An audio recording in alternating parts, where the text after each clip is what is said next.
The Diode SuperGP Champions Trophy is proudly brought to you by Digital Entertainment On Demand and their associate sponsors.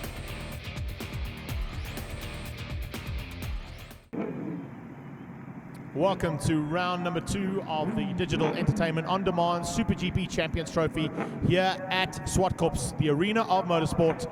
And it's race number 1 of SuperGPs and Super M combined.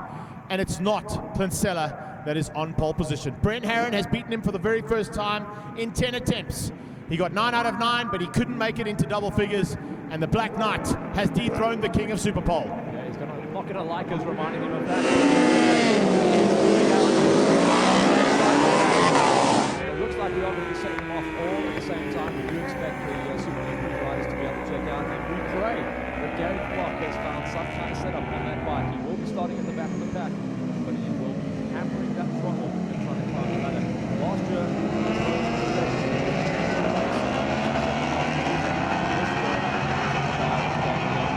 machinery got onto the big BMW and changed things completely. He's literally started from scratch. Let's remind ourselves, the last time we came to Zwartkops, Brent Herron and Dylan White, who is no longer riding with us, the gambler, were taken out unceremoniously by Clincella in a kind of a weird move from him as they got to this point in the circuit in one of the races. So hopefully we're not going to see any more of that action, but we are expecting big action in amongst those 1000cc SuperGP and some more action just behind with some very hot 600s, including the Munro Racing Honda of Temba Kamalo and the Motos Clarkstorp KTMs of Bo Levy and crew. This season we've also seen almost a resurgence coming out of the Yamaha squad. Completely wiping the slate clean and starting off with Brandon Good, one of our top rookies coming out of last season. He got the factory ride, and Skolzy, one of our world Super 600 riders, and staying low, picking up one big banger. He now steps up to the front row in high place and is a massive threat in the early part of this race. So it's Kawasaki, it's helped out by Odin Power Sports and R&D Racing that leads things out here, and hopefully we'll be able to get it down into turn 1 first. He's gone with a clear visor on that Arai helmet, and as the lights go out, we go racing, and what a start from Herron. Herron gets the drop, so does Shelley, a nice start from Shelley around the outside. Lance Isaacs has to be forced onto the outside line and goes around the outside of the champion. So Isaacs. Roll out though, it's going to get a little bit wide. Woo, check that out. Sell up the inside. He just saw the opportunity situation set up there. Skolzy, has to run the right line to be able to rail and open the door for Sella. Thank you very much. And we've got our top 2 qualifiers going after each other. Make a top 3 because there's Skolz on their tail, then it's Isaac, so current positions really haven't changed. Shelley has gone one better. He's got ahead of Garrick Flock as they come out of Castro Magnetech up the hill. In the background, look out for Brandon Good, going side by side and up on the braking markers there, and it is actually the Benoni Bomber who couldn't find a way past there. Worst start out of the year for Kershaw. Didn't quite get off the line like we saw him at Pekisa Freeway, and he's now sitting in 8th place behind all the rest of the SuperGP riders. Watch out for Flock to start charging on through. He is so good off the line in his early stages, so quick to make some passes. He's going to have to really hammer it. That's where he's been battling, getting the power down on the big BMW and trying to fire out. Already one lap in the bag, and it is Herron that is running, but he is getting stalked, shadowed, and hunted by Sella. What I'd like to be able to do is do a 109 from a standing start, or just a normal start, or just a rolling start. 109.8 from the standing start there from Brent Herron. Absolutely amazing stuff. There you can see Temba Kamalo on the HRC Monster out of Munro Racing. A super effort there from him, and he sits currently just in the top 10. Bo Levy is the man he'll have his sights on. That's the 99 KTM there. It's going to happen earlier than we thought, Greg. Watch the inside line. Sella is going to climb up the inside and take the lead away straight away. He is not hanging around at all. In fact, I think Herron may have opened that door and allowed him. He's going to make Clint do all the work up front. It's 18 laps of action. We've completed 1, and as they come across the line, we're going to complete lap number 2 here. Onto the braking markers down into G&H Transport Racing corner, and as they come out there, it is Brent Herron. As you said, Matt, he opened the door. He's given the champion a chance to run, and he knows that these 2 Kawasaki's can probably get away from the rest of the field pretty easily. That's why he's going to let Clincella dictate the pace. Yeah, and just the way that he did it, and the farm pushing his high, didn't get flustered, he will literally just latch on like a trailer and follow him around. We have got plenty of racing still to come, and to be honest, the charge is going to happen between these two, Skolci and Lance Isaacs. Lance needs to get the move on, because as soon as Gary Flock starts to feel the rhythm, he'll be charging. He'll want to get up there and be the first BMW across the line if he can. He comes up on the inside and has a look, shows the wheel to the 7-4 bike. 64 versus 74, battle of the fours there as they get into turn 5, Sassel corner. Then it's a double right-hander through Kenwood, and it's Garrick Flock putting pressure onto that fur-core tar-paved Kawasaki of Anthony Shelley. Shelley is a seasoned campaigner when it comes to Zwartkops and certainly has got some great pace around here. Hopefully he can put it into good pace to get to the front. It's 2x2 we go. We have actually not seen the shot yet, but it's actually Bo Levy that leads out in the Super M category, and he is right on the back wheel of Goody. We saw that happen at Pisa as well. As we go back to the shot of Stoltz and Isaacs. Isaacs wants to.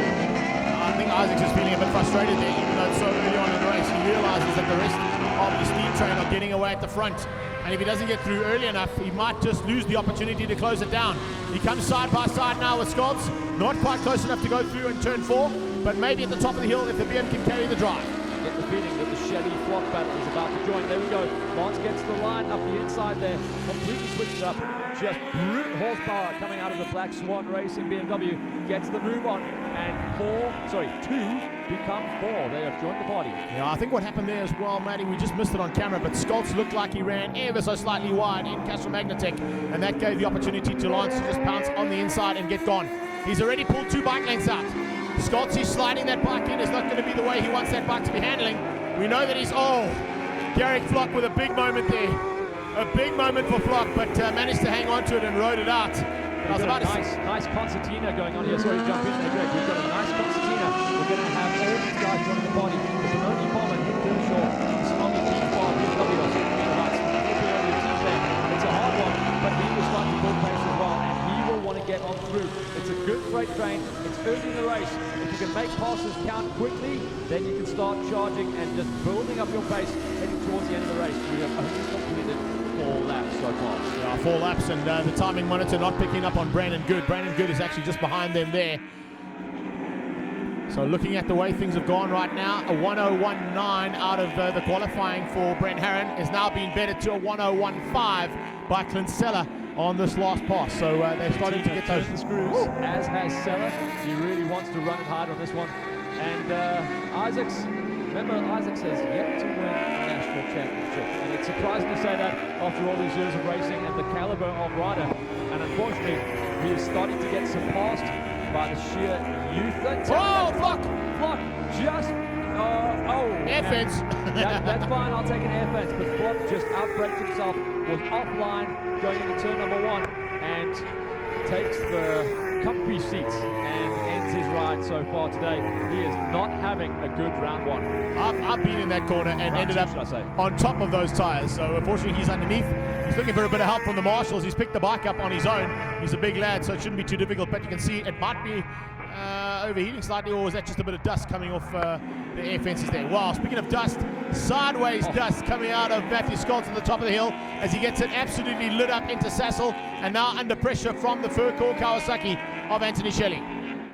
So here we go. This is a different angle. Watching the background, you'll just see Flock disappear. There goes Isaacs, and there is Flock. He did a real good job. He actually almost high-sided himself there, and eventually you just have to lay it down in the grass like we saw with Blaze Baker a few minutes ago in the 600 race.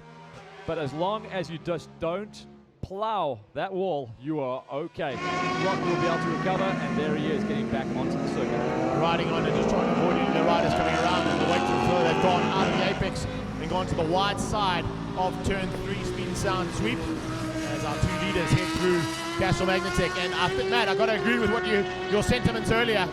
Allowing Seller to go through is now giving Herron the opportunity to pounce at any time. Yeah, you know, why lead? Why have to absorb that pressure? Why block lines? Follow the guy around. As long as you don't get closed down by 3rd place, it's fine. You can just go racing those last 2, maybe 3 laps. And I think these guys will hold something back. Coming through on the lappers, and yeah. Gavin Breckle sits up. That word, lappers, is going to be the story of this race, because it was hinted in riders' briefing that the sheer length of this race at 18 laps means they would be lapping some of the slow riders twice, possibly 3 times, and we will see a scenario when it comes into play. Flock's off again. He's gone off at the top of the hill there. That's at the top of Sassel, so there's definitely an issue on the braking of that machine. Got to go park it, man. Park it, turn the screws, dust yourself off. Race heat number 2 is another setup, and move forward into round number 3 of the DEOD SuperGP Championship Trophy. I would have a little chat with Rob Holder down there as well, or maybe just find out a little bit of information on how to get that bike set up. I know he's a big BMW supporter. He's helping out the Benoni Bomber at the moment and is part of the setup in the Tsunami Beach Bar team.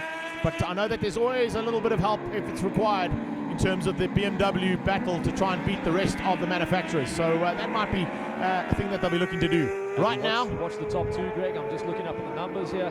The Seller and Harron battle has dropped down into the mid 102s. Dropped down into the mid 102s. Yeah, I'd like to be able to do a 102. They're just doing them like lap for lap here. It's incredible stuff to watch. And with 10 laps still to go, Harron is just sitting pretty. He is waiting for an opportunity. It's not coming now. He's going to let Clint Seller dictate the pace for the rest of this race. And as soon as he sees a possibility of either a chink in the armor or somewhere to get through, he'll put it on, but it'll be a bit later on. Third place is Isaacs. He has broken away to the tune of 2.5 seconds from Scott as well. So there's no problem. These two can do what they have to do and just put on the show. Literally, they are waiting for the lap boards to tell you when the race will start.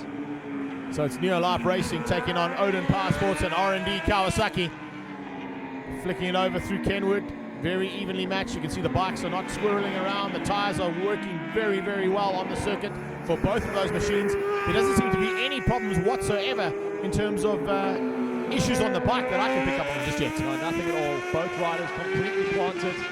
Probably 2 of the best setup bikes out there. That's why they are running 1 and 2 on track right now. And they are just extremely comfortable. Once again, banging in another mid 102. So Isaac sits in 3rd place as we watch the top 2 go through. Change of performance though. Scott has gone back to 5th as Sherry comes through for 4th place. That's just showing up on our timing as they cross the skies. There you can see the Benoni Bomber. That's Nick Kershaw, Tsunami Beach Bar BMW. Having a good run there at the moment. He's still down in 7th place, so not quite where he'd like to be. Remember at Pakisa, he was fighting for podiums. All right, we're seeing Seller starting to back it in at the top of the hill, so these guys will be building the pace from now on. We are heading into 10 laps done, so we are over the halfway marker, and we're going to see if this race actually does unfold, but it's going to be in the last 5 laps. And we'll see Seller try and get back into those qualifying times. But all the while, what is happening? Tires are getting chewed up. When I looked at the 600 tyres, Adolf Bossa was the only one who was complaining about the lack of grip. The rest of them had absolutely perfect tyres. There was no issues on those Pirellis whatsoever. And I'm going to say the same thing about these two. They are not going at lap times that are going to destroy the rubber on those Pirellis, and they are doing everything absolutely to perfection. The second rider looking pretty tasty and probably the more dangerous of the two there. But Lance Isaac's just behind them. He's putting in some good lap times as well. Also in the 102s, but unfortunately now, with a couple of seconds back, doesn't quite have what it takes to bridge that gap between himself and the 2 Kawas at the front end. Shelley is running around about maybe 1.5 seconds off the front and breaking away. Looks like Goody may be joining the party and getting onto the back wheel of Scottsy. So 5th place is going to be an all Yamaha battle in around about 2 laps. We have completed 10 laps. We are about to complete 11. I'm calling 5 laps to go. One of these 2 riders is going to drop the hammer and try and check out. The only way Peter Seller can win this is to bury himself in those last 2 laps and put in qualifying times to break out. Brent Herron really has shown that he can match him in the qualifying times. So it's going to be a bit of a chess match here between the 2 of them to see how the strategy goes and see what's going to pay off for either of the 2 riders. I'm sure that they've had long chats with their team principals, long chats with the mechanics and the technicians, and saying, how do we do this? How do we get this right? 18-lap chess match that will end in checkers. I like that. Or a checkmate anyway. Right, Nick Kershaw back down into an ex-con corner. Sitting currently in 7th spot, hasn't moved up just yet. Not where he wants to be. Certainly not where we would expect him to be. To be honest with round you, 1. I was just looking at the timing monitor. He's actually dropped back behind Brandon Good, who initially was battling on that Yamaha. So there's definitely something wrong on that Tsunami beach bike. And we'll have to wait and see if he gets that sorted out for race 2. I think these, and I'll use the word for the first time today, changeable conditions are coming into play, because we have definitely lost a lot of track temperature. These guys aren't figuring things out, and the riders that can't ride around the problems and possibly have tuned their bikes specifically for the early morning running are just not figuring things out. The top two, absolutely no problems for them. No one beating Sellers' second racing lap, number 101.5. And since then, they've been 2.4 brackets. They're starting to build the pace once again, though. Yeah, I think what Sellers doing is he's starting to build it up slowly but surely and trying to catch Brent Herron napping as they go through there on a slightly different angle on that camera. It was quite nice to see. They're coming up on some more back markers, and I think that's what Sellers waiting for. Maybe he's waiting just to put some back markers between himself and Herron, and maybe Herron gets blocked ever so slightly, and that just is the edge that's required. Of the two, I'd say they're evenly matched for race pace and lap times. But of the two, the better racer, I would say, is Clinton Seller. And he can pull the moves, and he'll do some clever positioning between himself and the riders in front. The lappers, he will make sure he passes them in such an awkward way that Herron cannot join the party. Like that, just like that. Exactly like that. Right on cue, absolutely perfect. But unfortunately, he still had one more to go. Herron's going to try and cut through the two of them.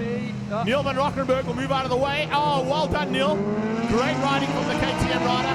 And unfortunately, what looked like was going to be the perfect move, now Seller's going to have to just bury himself and get away. It set it up, though. It has set up the move. Herron is close enough, though, but Seller looked like he was trying to make that situation happen. They will come up on traffic again, because we've got still another 5 laps remaining in this race. We know there is more traffic up the road that they will be able to close down on, and the scenario may present itself once again. Well, Van Lockenberg was lapping in the 106s. The next rider that they should come up on is Temba Kamalo on the HRC Monster from Munro Racing. But whether they're going to catch him or not, with they're going to complete 14 of 18, still 4 to go, they might catch him. Trying to see who that was. They're going through the shot there. It looked like it was Gavin Breckel. So Gavin Breckel is the next of the multiple KTM RC8s out there. So Gavin Breckel is going to get caught, and he'll get caught coming into turn number 3 on the track. He won't get caught into 2. You will get caught into 2, and he was right there on the line. Both these riders will have to back it out. Yeah, and remember, he's the man who's going to be lapped for the second time now. So Breckel now 2 laps down as he goes in. Garrick Fox still doesn't cause too much of an issue. I thought it was going to come into play, but the rider was aware of the blue flags. And I tell you what, these riders will have on-pump. The marshals will have on-pump from Raving Blue in this one. So out of Castro Magnetec, up the hill and heading towards the top of the hill now. It is Clint Seller that's got to do something. And what he tried to do with those 2 back markers nearly paid off.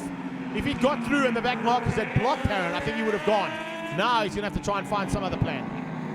It is really coming down to strategy. It is going to be all about Herron trying to figure things out. We haven't really seen him show a wheel or try a move, but we're getting to the point of the race where he has to start trying something. But I think we're going to see, it's going to be like MotoGP in the 125s, Moto3s.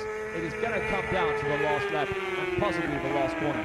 I was kind of thinking it was going to be like MotoGP with Duan and what was his name, the Spanish rider that used to ride with him. We used to sit on Duan's tail the whole race and basically come up, Catalora, and he would literally sit on the back end of Duan for the whole time, and right on the last minute, sneak through. Luca Catalora, what a great name from the past as well. And we are starting to build up some heroes on the track. Herron, remember, he has already taken a chunk out of the side of Seller by dethroning him as the king of Superpole, and Seller is starting to play the game. The race officially is on. When you look into the eyes of each other, it is go time. Yeah, it's a little look back and say, right, let's turn the wick up. Let's see what these guys can actually do on these 2 Kawasaki ZX-10s. It's Neo Life Racing taking on Odin Sports and R&D Kawasaki, and every man for himself now. I have seen in the past, as you have read, Seller move over and allow the other rider to lead a couple of laps. Yeah. This time around, he's not going to do it. He is going to try and run and check out. I expected Seller to move over by this stage, though. I really did. He has kind of sort of hinted towards it, but Herron hasn't taken the bait. He's kind of doing a bit of an echelon cycling, a track cycling move here. He's saying, all right, if you want to run, you run at the front. The rider at the back usually can get the better drive if you're going into a last lap maneuver. Here we go, down the back straight. We've just seen a move. Herron has made the pass into turn number 4. We'll pick up on the action at the back of the hill. There we go. We've got a change up. Top qualifier Herron has pulled the pin. He got massive drive down the back straight, and he is leading, and we will see the last lap flag when they come down the hill. Can you believe that? With a lap and a half to go, Herron decides, right, let's go time. And he's pulling a little bit of margin. He's got about 2 bike lengths there coming out of the left-hander and now down towards GNH. GNH Transport were helping him out last year. He goes through GNH Transport corner, absolutely hauling. And he's now got that 2 bike lengths. It might be enough. They're on to the final lap. And Brent Herron might have timed this to perfection. Watch this. There's a chance for Seller to go underneath him into turn number 1 if it's ugly. He's not going to do it that time around. Seller will now just try and match. Look at that block. Brent Herron rolls out, doesn't allow the drive. He's the first on the gas. And there's a chance for a pass into turn number 4. Watch out, because coming through turn number 3, this is where Seller has to bury himself. He is not close enough. It will not happen in turn 4. Watch for the top of the hill, Greg. Let's see if he gets the drive going out of Castle Magnetic up the hill now. It's Herron that's got better drive. It's looking good. It's he goes defensive, he goes into the middle of the track, and he's not going to allow Clint Seller. Seller's hard on the brakes. He's not good enough into turn 5. There are 2 corners to go, and Brent Herron is hanging on. Can we see the unthinkable happen? Can the king be dethroned twice in one day? The drive is Herron's. It's all about Herron. He's got enough gap in hand to be able to outbrake, and he will be the first to see the flag. Seller is murdering the brakes down into the bottom there to drag race. Herron gets the flag. Brent Herron takes the victory in SuperGP for the first time this season. He matches his 1 win last year and now looks like he is a serious championship contender with that man. High fives from the 2 riders, but we have a new winner after he's dethroned the man in Superpole. He's now shown him the way around the track and has now betted him in race trim as well. What a story to walk away from heat number 1 at round number 2 of the DEOD SuperGP Champions Trophy. The man who would be king is making his way to the castle.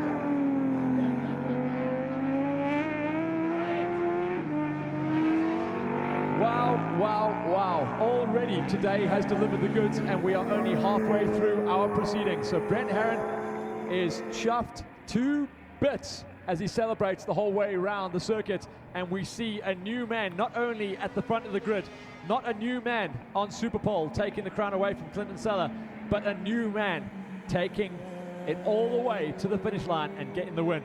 Lance Isaacs looking over his shoulder saying, first place, the big nod going, yeah. 77 on the top of the box, gets the job done, and Isaacs, a good pal, celebrates alongside him. High fives all around. Isaacs did get the 3rd place after a very quiet race in no man's land. 4th was Anthony Shelley. Then it was Matty Scott and Brandon Good, the 2 Yamaha boys going 5th and 6th respectively. Kershaw down in 7th place. It was Bo Levy that took 8th place overall, and the win in the Super M category ahead of Tampa Kamala, Neil von Logenberg, Gavin Breckel, Yanni Moll, and it was only 6 laps long, the race for Garrick Flock, after he had not 1, but 2 problems out there on the circuit. So Brent Herron gets in, and the team lose their minds as we have just seen a belter of a race. Heat number 1 here at round number 2 for the Super GPs and Super M's combined. An amazing race there, ladies and gentlemen, here for the first race of SuperGP for round number 2. And it's so good to see somebody up at the top. That's someone different. I can tell you that there's a couple of riders out there that were very, very impressed with this man's ability in Superpole. But he's now gone and shown exactly what he can do in race trim as well. Let's get our SuperGP riders up onto the podium for the first podium ceremony for them. And then we're also going to get the Super M riders up as well. So it's Super M and SuperGP combined, and Super M is 2 KTMs and a HRC Monster that's coming in here. And we're going to get the Super M riders up onto the podium first. So Neil van Lockenberg, you can come and join me here on 3rd on the podium. The Motos KTM RC8 rider. Good effort there, Belia. In 2nd place, and it's great to have him back on the podium once again. It's the Bulawayo Bomber himself, out of Munro Racing, Temba Kamalo, 2nd place on the Honda.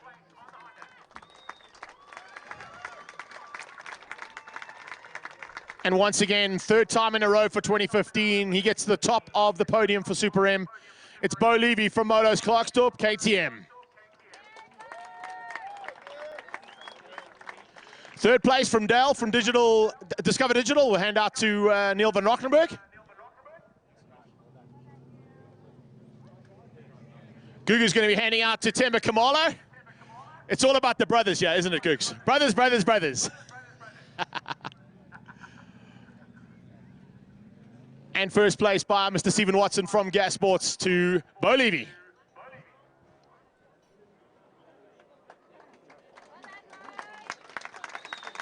Let's give your Super M podium a big round of applause, ladies and gentlemen.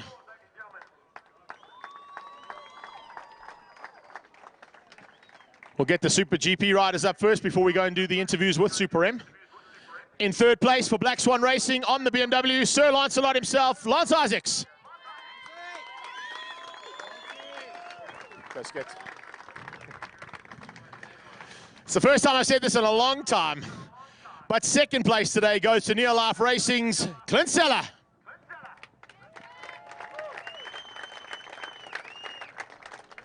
But it is certainly great to say this for the very first time in 2015. Winning things out for Odin Power Sport, R&D Racing and Kawasaki, the Black Knight himself, Brent Herron.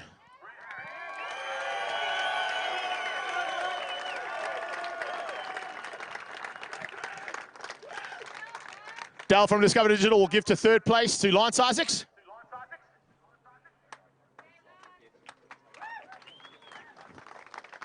Google will hand out the second place trophy to Clint Seller.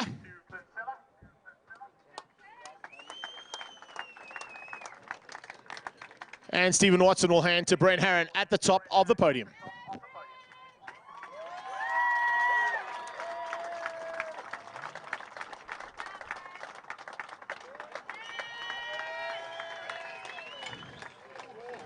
Big change up there in terms of the podium. But let's have a find out what happened out on track with, first of all, Mr. Lance Isaacs. And I get up here and so we can get all the branding in the background. Lance, it was a great start, but unfortunately just lost a bit of ground midway through and couldn't quite catch these two Kawasaki's in front. Yeah, you know, I always knew that the Kawasaki's were going to have good pace. There's one very key part of the track where the Kawasaki's are really, really good. We try to work on that the whole weekend. From where we started, my BMW actually, we've done considerably well. As you can see, the rest of the guys like Garrick Flock and Nicholas, they're struggling. I think we're just a little bit better off than they are. The mechanical grip at the tight bends, turn 2, we struggled with. But you know what? My Black Swan Racing BMW did the job. We're standing on the podium. We can only improve from here, and next race we'll claw back some more. You've already clawed back a huge amount compared to Pakisa, so it's just onward and upward. Yeah, you know, it is a brand new bike, and we're learning as we go. We had a little bit of help from one of the guys from BMW in Europe at the first round, but now we've got to put in the hard work, and I definitely think we're going to get there. Don't count us out for wins soon. Awesome stuff. Let's move on to second place there. Evil Knievel, just come one step down for us, please, Clint, just so we can get the branding in the background there as well. I know there's big changes coming, and I know that you're looking forward to the new machine that's available to you, and as soon as that's ready, I think it's going to be a machine to be reckoned with. But unfortunately, being dethroned twice today. Some work to do for the second heat. Yeah, thanks for that. No, it was an awesome race. You know, Brent, I knew all weekend, and in fact all year has been quick, and he's the reason that I've been working hard all year. So, you know, it was nice to see a close race at the front. He was all over me. I pushed as hard as I could. I tried to get away, and he was with me. So then we ended up racing, and he won, which is fantastic for Brent. Well done to him. You're looking forward to maybe coming and spoiling his day now and going to spoil it for the second race? Yeah, I don't come here to come second. So I'm going to go race, you know what I mean? It's lots of fun, having fun in these motorbikes, and let's make a show for everyone. Awesome stuff, Clint. Finally, let's get Brent down here. We've seen him up on the podium already today with a super pole, but I think you weren't expecting this one to come as quickly as what it did. It certainly has shown just how good the team is working. You've got Gavin and Rob doing an amazing job, and of course now you've got to get it all sorted out with the machine that's been given to you. Yeah, like I said, it's all about the people that are behind you. Dave Postlethwaite from RD Racing, Gavin Peterson from Odin Power Sports, my father, my mother, who've just been putting everything into it. Literally all the extra effort goes into my racing at the moment. So big heads up to him. Elaine from Dynojet had a test last weekend at Pekisa and did our fueling and stuff, and it's made absolute, it's like the bike's the bomb. So really stoked about that. I mean, obviously thanks to Kawasaki, Marasso exhaust pipes, KVD, paint shop, all the guys that are helping us out. Really stoked to get a win. I think it's been a long time coming, but finally I can have the confidence that I've got the monkey off my back. There's no doubt about the monkey's gone, but it's gone to the KFC to get sorted out. I think you don't have to worry about that anymore, but more importantly is now to concentrate and see if you can get the double for the day. Oh, like I said, hopefully he buys a family box meal and stays there, and we can do it again in the second race. But we've got Neil van Lockerenberg here. Another great race out there, but certainly having to mix it up with the big thousands. Yeah, it's a bit challenging being lapped at the end, but it actually gets us to see the ropes, and it's quite exciting riding with the guys. You certainly are stepping up the game every time as well, Neil. The team is putting in a big effort, and of course all those RC8s out there gives you something to play with. Yeah, no, I can only thank Zwartkops Motors. So they've actually been taking us to the track.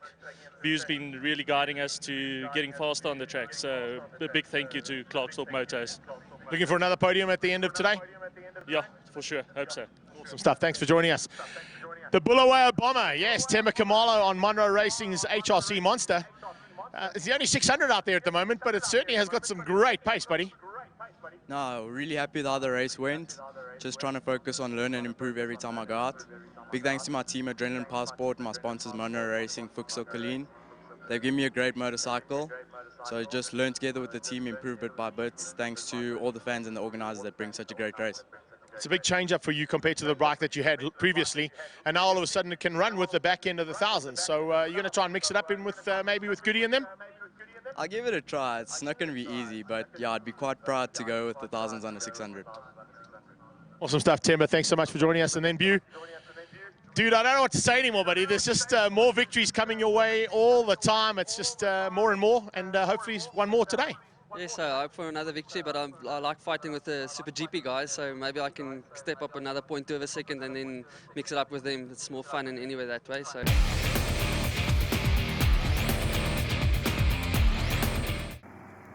All right, I did hear the whistle there, so I think the 2-minute board is about to go up. There it is. Yeah, there it is. 2 minutes. Henny the flag is clearing the grid. They will go out for a sighter to get themselves used to the conditions, and do watch out for this. We've seen it in international racing and local racing alike. How many times have we seen people crash going onto the warm-up lap?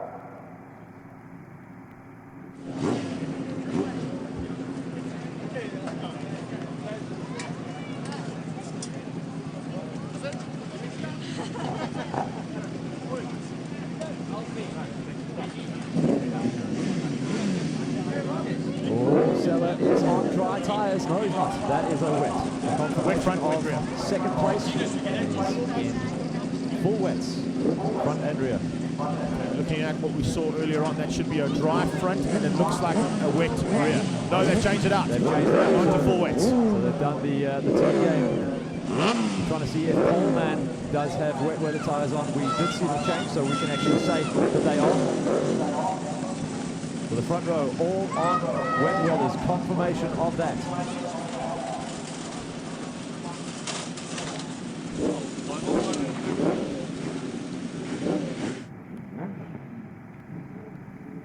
All right, we're going to take a gamble and say that the entire grid are on wets. All of that hustling and work that went on has changed it up. To go out there and feel out the conditions. Okay, so it looks like he was on wet weather tyres, our pole man.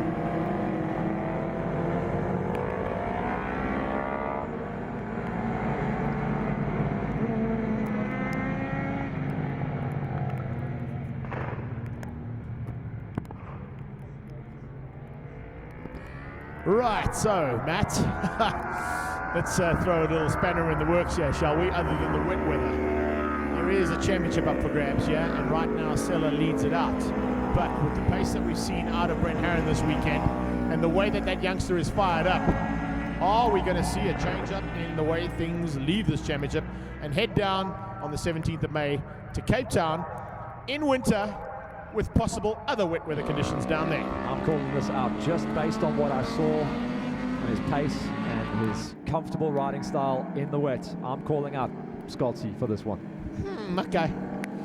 I think Sir Lancelot might have something up his sleeve as well, but he's too small to be good in the wet. okay. Here's another man that could possibly spoil the day for everybody too. Anthony Shelley is very, very good in the wet. We've seen him at the 24-hour and the endurance races, maintaining very good lap times in torrential downpour conditions that we raced in. Where's McFadden when I need him? Oh, exactly. Honestly. In fact, where is Darian Kaiser? Have you seen Dazzler in the wet? I've got shots of him going through a torrential downpour with waves on the side of his BMW, almost to the tank height. He is decent. At one of the Odin 4 and 8 and 12-hour events last year, which have now become the Suzuki 4, 8 and 12-hour. I've got to bring this one up while you're remember, Harren, Isaacs and Seller on for the championship. So far, Scotty has kind of got nothing to lose. Okay. I'm sticking with Scotty. Okay. What's yours? Right, lights are on. I'm going to go with Isaacs, but here we go. Lights on. Lights go off and we go racing. Oh, and Scott is off the line, but starts to spin it up ever so slightly. It's Seller that gets the drop and gets the whole shot. Harren goes in and Isaacs around the outside. Look at Bew Levy. Bew Levy up into fifth place. You know what? These KTMs are extremely smooth in the wet. He's going to go to third. And Bew is very, very good in these conditions. And that's a great start for the Benoni Bomber as well.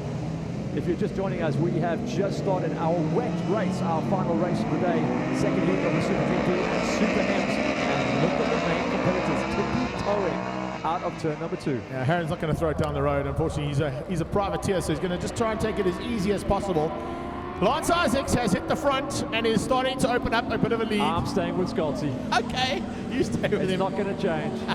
Brandon Good is actually outgunning your choice there. He's in 4th place and also very good in the wet. I'm committed, but I'm all in. I'm not going to back it down.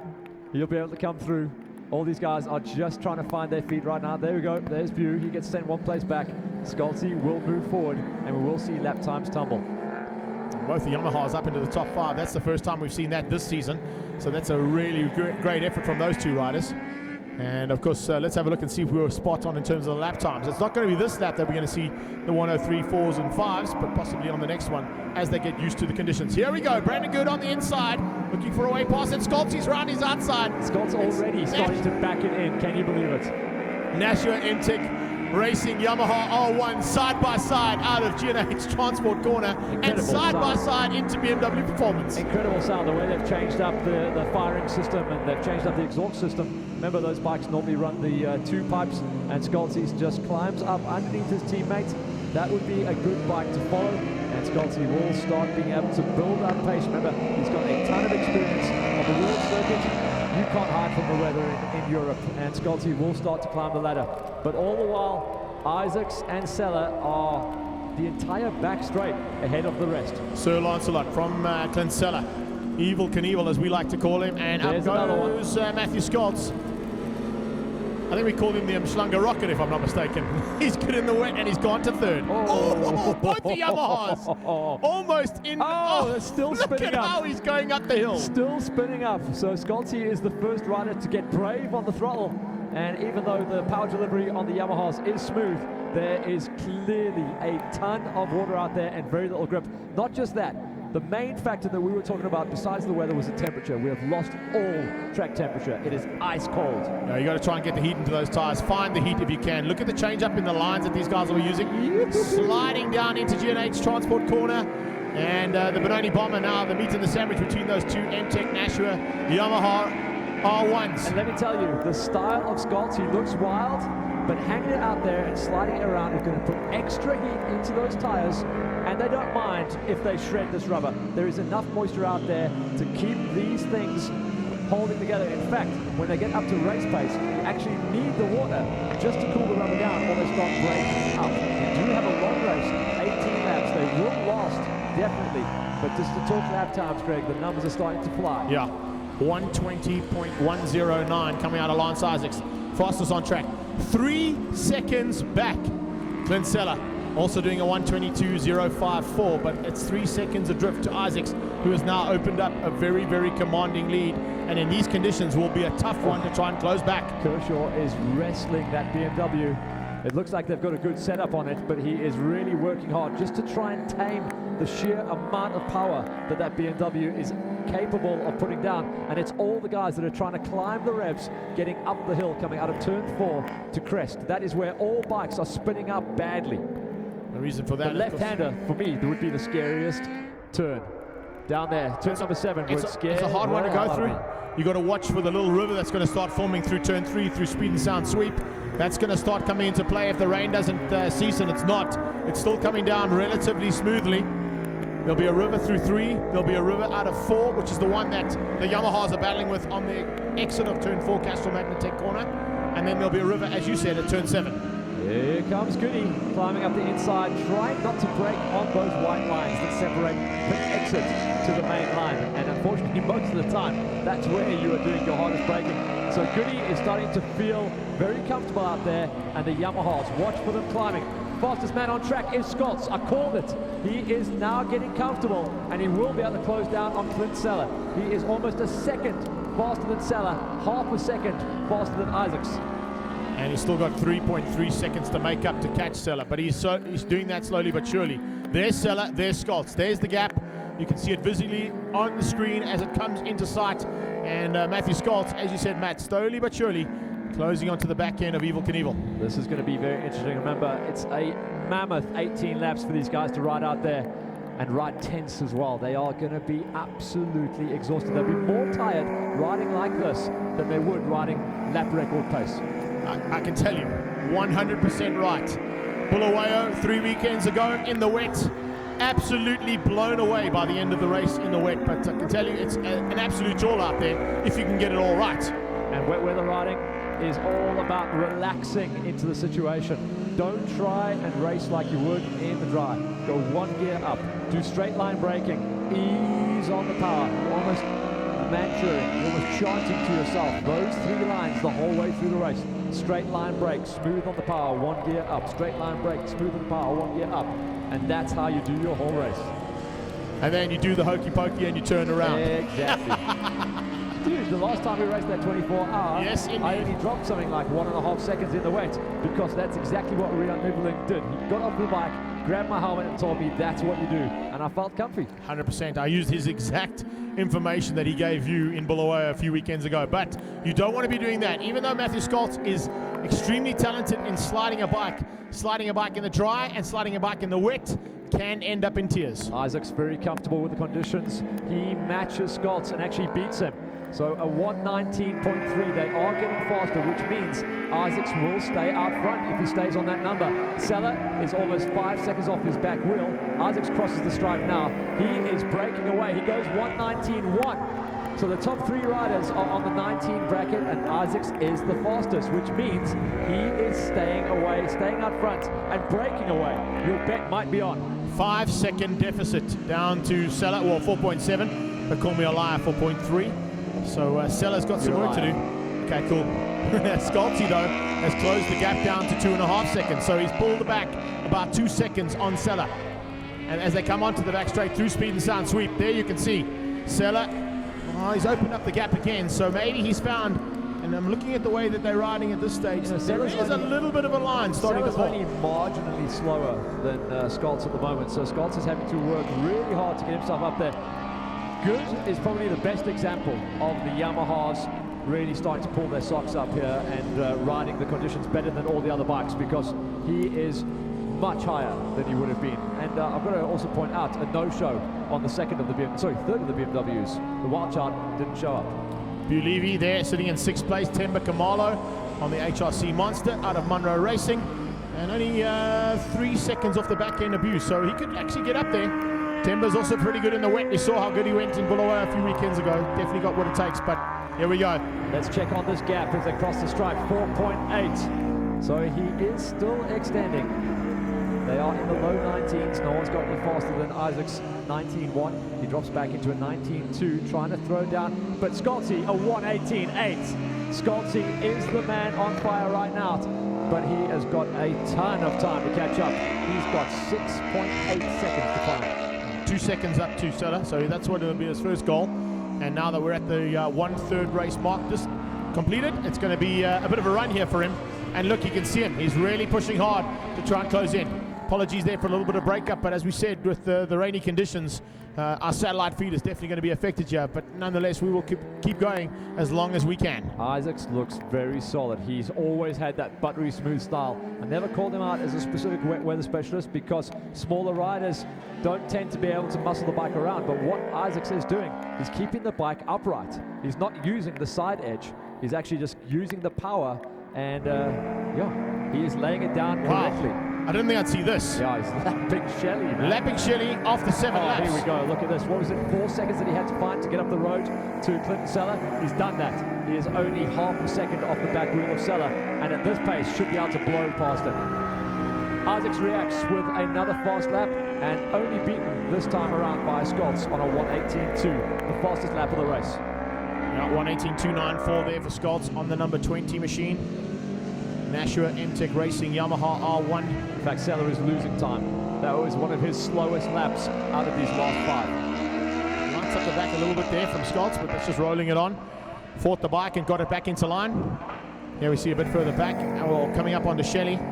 It looks like Sella might be in the way and might just get outgunned here. Oh, he has done. Sella's lost out, and the MTech Nashua Yamaha has gone into second place. Let's see that shot of Scholz climbing up the hill, because that's where it starts to wag. There's Isaacs up the hill.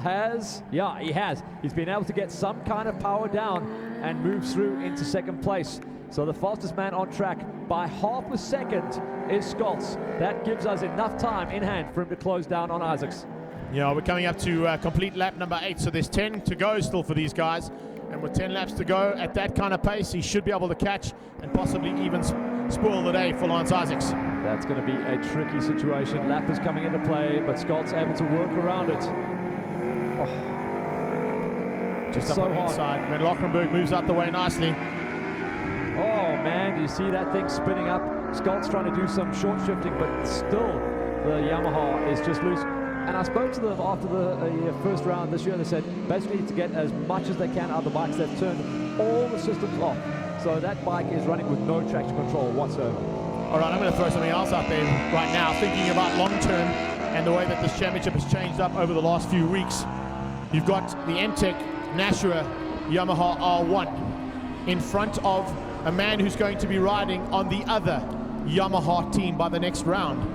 And he's just about to be shown the way around by a team that's been riding Yamaha for a long, long time with a new rider on their machine. So a little bit of maneuvering to be done here from Yamaha's point of view. It seems like forever, and I'm going back to Russell White in his gold helmet.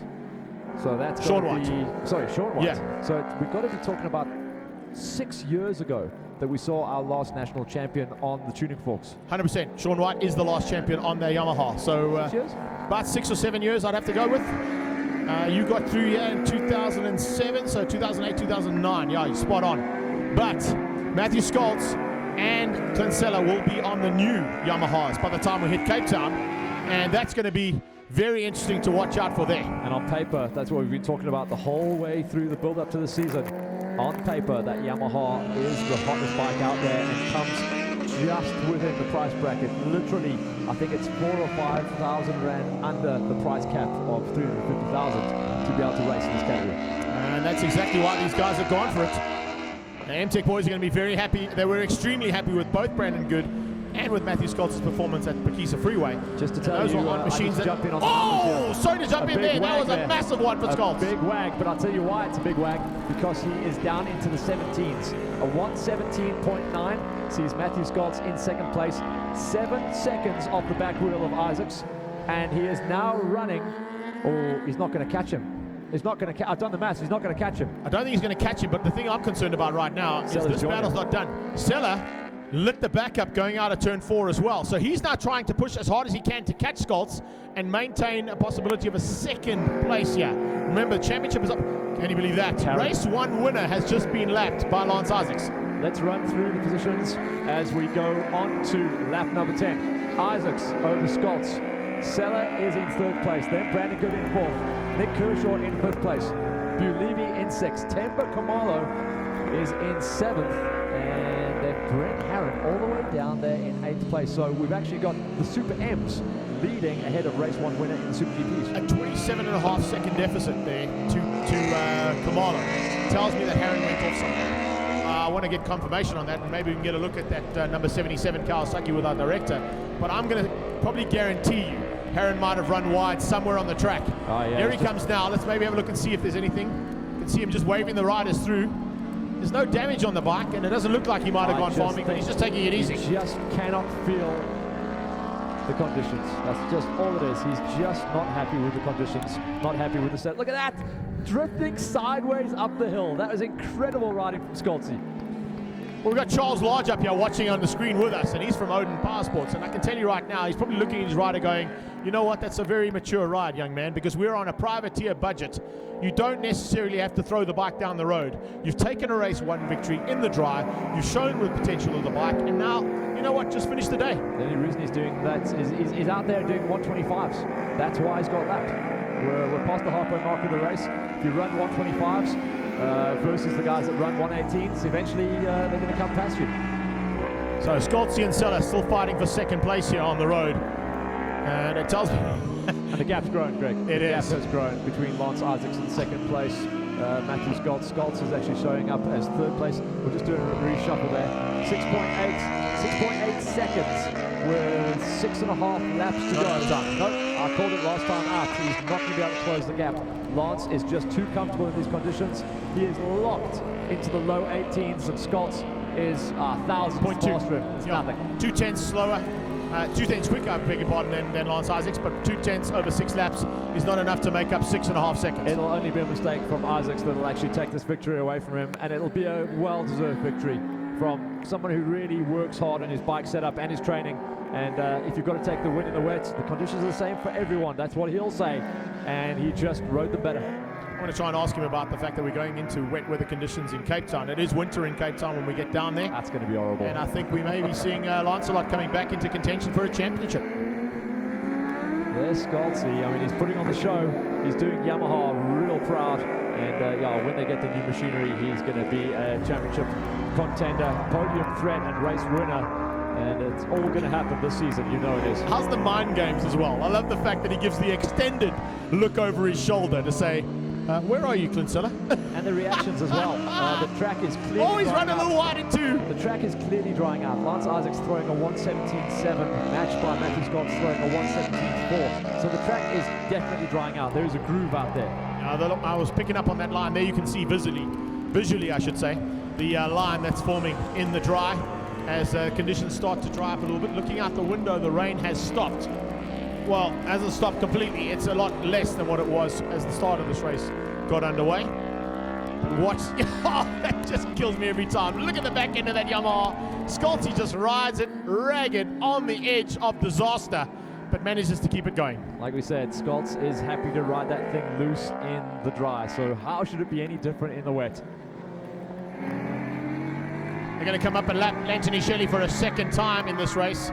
Shelley's not going to be too concerned about that. I thought he'd be a little bit quicker in the wet, but clearly some of the riders have got to conditions a bit easier than the others. Scholz will be able to bring it down to close to about maybe just under 6 seconds come the end of the race. We are 13 laps in the bag with 5 remaining. 5 laps to go, and the gap is 7 seconds dead between Isaacs and Scholz. Clinsella doing everything right on the Neo Life machine. Unfortunately, not able to run with the front 2 riders. Temba Kamala at the back here having a nice run with, that's Bu Levy, I think. That is the race. Yes, indeed, and gets through on Bu. That is the race on the track for the win of the Super M's and for the overall. Lighting up the front end, and we've got the Munro HRC Monster leading the Moto's Clarkstorp KTM RC8, but they're having a great dance. Look at that. Bu comes up alongside, shows the wheel. Temba Kamala and Bu Levy going at it, and they've just lapped Van Lochrenberg, so he'll probably still be hanging on for 3rd, even though he's a lap down. And Bu has got a lot of experience when it comes to this kind of riding. Isaacs, look at that. He is just comfortable, confident. He will have a massive smile on his face heading home and heading into round number 3 at his home circuit. This is exactly what Lancelot needs to fire up his championship campaign in 2015. Temba Kamala making a welcome return here to the Super M class. He was in Super 600s last year. He's found an absolutely amazing machine that Adrenaline Passport have made for him, and it certainly looks like he could even spoil the day for Bew and be the first man to dethrone the Super M King. A very slow lap there for Isaacs that time around. Either the rain has picked up once again, or he had to get through the traffic, or a combination of the two. A 1:19.5 coming out of Isaacs, a 1:18 flat. It is down to 5.5 seconds. That is still not good enough. Scholz will not be able to close as we have 4 laps remaining. I think the issue that Lance Isaacs had there was trying to get through on Van Lochrenberg. He got blocked ever so slightly, but now that he's through, he can see the other 2 riders. He realized that this is the race for the Super M's, so he's going to try and find a safe spot to pass them. Don't want to be making any bad moves now, and hopefully the blue flags will warn those 2 riders that our leading Super GP man is making his way up onto the back end of them. It is going to be tricky. It's so hard to get the pass on those 2 riders at the same time. Isaacs, he'll have a look over his shoulder. He'll definitely roll off, and he'll have to back it down. You only want to overtake 2 riders in a straight line, if you can possibly help it. A long look over the shoulder, yeah, and he's that far ahead that he can actually look on the shelf and pick up on where Scholz is. You should see both riders in shot at the same time. There he is, just appears, so that is still going to be a manageable 5.5 second lead. All right, let's see what Lance Isaacs does now. Does he wait until they get down to turn 2? Oh, he doesn't have to worry. Bew's run wide. Bew's run wide, and watch this, because he's going to come on track and drag mud on track at the braking markers right in front of Scholz, and Scholz has to ride around outside, inside, can't figure it out. So that's going to be a slow start to this lap from Scholz as he drops from 5.5 seconds off the back wheel to 5.9. So the gap has grown. Clint Seller's gone down by the signs of things. I'm just picking up here. Yeah, Seller's gone down and he's got back up again. So Seller's gone down. I'm not quite sure where it happened. Hopefully our cameras caught it somewhere, but Clint Seller has gone down and crashed out. Wow, what a change up here in the last couple of laps. We've got 2.5 laps to go. Scholz still in second place. Bew Levy still hanging on for an opportunity to finish up here. But there it is, confirmation. Look at that. Absolutely filthy. Seller's gone down in a big way. Zwartkops, last time he was doing it. Can you believe it? Well, I don't want to say it's karma, but that's kind of what happens. And it's all about a change up massively here. Are we going to see maybe even Brandon Good get on? Oh, hello. Might get the lap back here from Herron. Well, let me say one thing about Seller here. A champion wins a championship on his worst day. His worst day could be this 3rd place. That's fine. He'll still be able to manage the championship from that position. Fortunately, he was able to pick the bike up and get going again. It wasn't too badly damaged. I think even if it was badly damaged, he'd try and ride it as damaged as it was to try and get some points in this championship. As you said, it's all about consistency. It's all about how you do on your worst day of riding as opposed to what you do on your best day of riding. Oh, Temba Kamala down as well. You can't believe it. Didn't need to do that. He had got rid of Bew Levy, and that bike has gone down with damage as well. That's turn 2, the outside of turn number 2. He's pushed it too hard on the brakes. Looks like too much damage to pick that bike up and get going again. Temba's looking at it. The marshals will come across to give him a hand to lift it up. You can see the tailpiece is pretty damaged. So the amount of shrapnel there, that bike has gone up and over a couple of times. Let's see if we can get it going again. All right, so we got a replay of the action that happened on the fall. Let's have a look at that as we come into this. Well, just going to rewind that slightly for us. Here comes Temba down into turn 2, an X-Con corner. He's about to pitch it in. Just lose it ever so slightly, and then, of course, the camera will pick it up probably as he sees him going down. Yeah, he comes across. That's front end. Front end just washed away. The bike didn't go end over end, so he should be okay. Temba actually did a lot more rolling than the bike did. Just slid and hooked, so it's going to be mainly cosmetic, but unfortunately that is Temba out of this one. So where we are right now on the last lap, Isaacs leads, and he has got a sizable lead now. Okay, I say Temba's back on track because those are the marshals walking away with no bike and rider in their hands. So Temba might have got back on the track. We'll have to see if we can pick him up somewhere on track. As Isaac has started his last lap, there's Scholz into turn 2. And the gap is 8 seconds, Greg. It's done. All right, so let's see if we can pick up some our calls of who would be the key players. No doubt about it. Bew Levy still in with a chance of winning the Super M's. Here comes Seller. He's gone down also in the wet.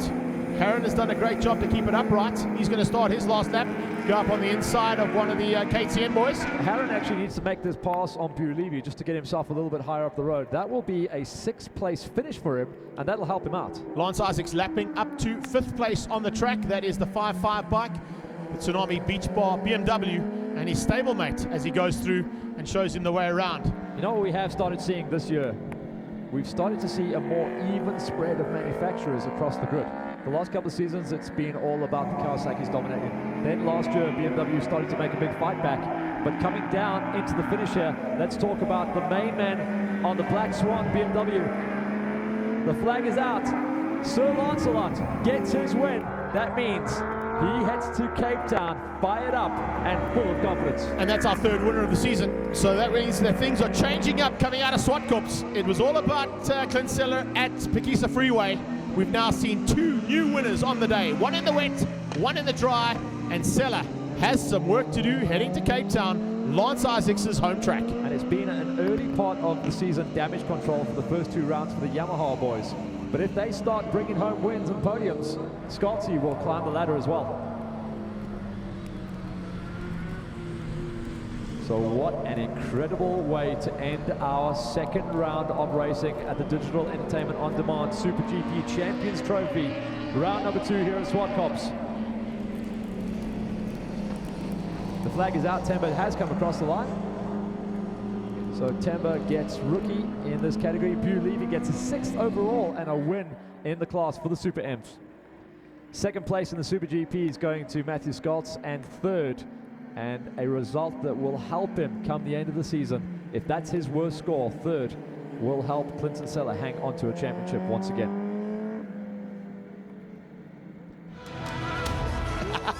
We sort of reached a pause with the bikes that we were with, and it shows the guys are still pushing, and we maybe backed off myself personally.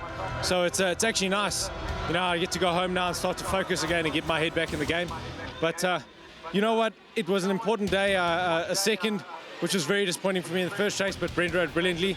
And then in this race, and I crashed and I still finished podium, so there was nothing more I could ask for that. You know, I've never been a rain expert, so I'm happy for just on the podium in the rain. The actual starter wasn't the best for me, but then I managed to pass quite a few guys. I got Barcella and then Lance. The actual gap was too big, but yeah, hopefully Cape Town we can come back stronger riding the 2015 Yamaha, and hopefully that'll be a lot better for us. We'll have more horsepower and stuff, so yeah, we'll see how things go then. I'm sure we'll be closer towards the front. Absolutely awesome. Conditions were terrible. If I could say that, but you know, it was just I knew from the get-go it was going to have to get out front and try to set the pace, not try to tussle with anybody.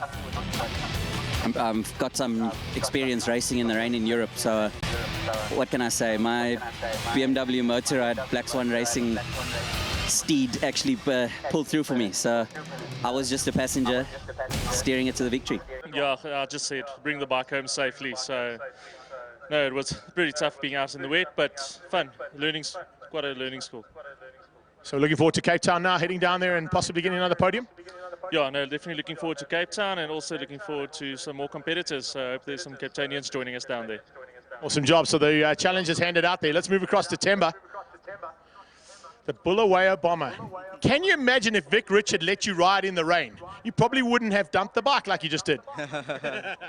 Yeah, sorry to the team. Unfortunately, I was in front, and I didn't know that bird went off behind me, so I was still pushing a bit, and unfortunately lost the front, breaking into 2. It's all a learning curve, buddy, but it went really well today, nonetheless, in the wet and in the dry. Yeah, I'm really happy. It's my first time riding a 600 in the wet ever, and probably wet in 2 years. So it was just learning curve. Very happy with the pace. So yeah, just learn from this and don't make the mistake again. It's the only way to do it. Well done, congrats. Let's get Bu in here. Dude, another great day, and that's just cementing this championship, really untouchable on this bike. But you have got some competition coming from Temba, and as I said to Neil and to yourself at the first interview, looks like Cape Town might have a bit more competition for us as well. Yeah, the weather, all the races this year has been interesting, so let's see what happens in Cape Town. Maybe we have some more wind there, but I'm enjoying it. Temba did very well. He had so much grip in the inch of the corner. I didn't have any, so I thought I'll just stick with him, and I had a little moment, and then he crashed and gave it to me, so I'm lucky. It's how championships are won. It's a little bit of luck every now and again, but we know that you're looking forward to going down to Cape Town, and I'm sure your whole crew's coming with you. Yeah, all of them will be there, and we'll have fun, and they're doing it for the experience to ride to coastal tracks, so I'm sure they're going to enjoy it. Awesome stuff. Well, that brings us to the end of the day's racing here at the SuperGP Champions Trophy round number 2. Make sure you join us in Cape Town on the 17th of May. That's round 3 at Killarney Racetrack. And from myself and Matt Smith, we'll see you very, very soon. The Diode SuperGP Champions Trophy is proudly brought to you by Digital Entertainment On Demand and their associate sponsors.